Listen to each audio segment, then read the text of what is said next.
یہ جو حکومت تھی اصفہان کی، اور اس کے اندر وہ بادشاہ جو تھا اس کی ایک بیٹی ناراض ہو کے گھر سے چلی گئی۔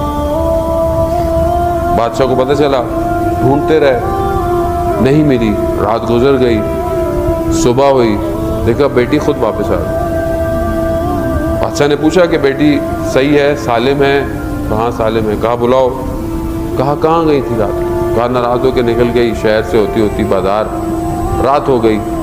رات ہوئی تو بازار کے اندر ایک دروازہ کھلا ہوا تھا اور اندر سے روشنی آ رہی تھی، تو میں وہاں چلی گئی تو دیکھا ایک کمرے میں، ایک حجرے میں جو ہے وہ ایک طالب علم بیٹھا ہوا پڑھ رہا ہے شمع کے ساتھ۔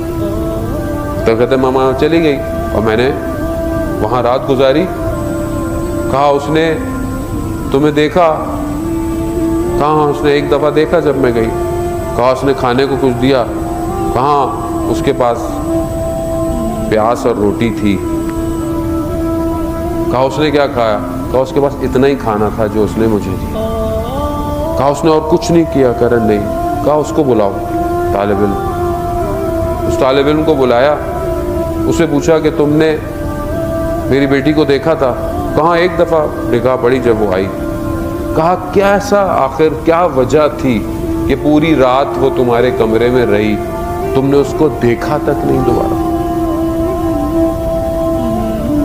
کہا جب مجھے وسوسہ ہوتا تھا کہ میں اس کو دیکھوں تو میں خدا کی بارگاہ میں کہتا تھا پروردگار میری عفت اور میری پاک دامنی کو بچا، اور میں اس کے لیے اپنی ایک انگلی کو شمع کے اوپر رکھتا تھا،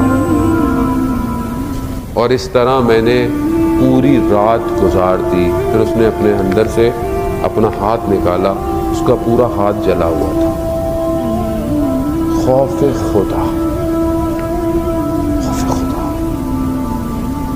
حضرت یوسف علیہ السلام جب چاہتے ہیں زلیخا کے سامنے، تو علامہ طباطبائی تفسیر المیزان میں کہتے ہیں کہ حضرت یوسف نے یہ نہیں کہا زلیخا سے کہ تمہارا شوہر کیا سوچے گا، لوگ کیا سوچیں گے، نہیں، کہا پروردگار تیری پناہ چاہتا ہوں، خدا،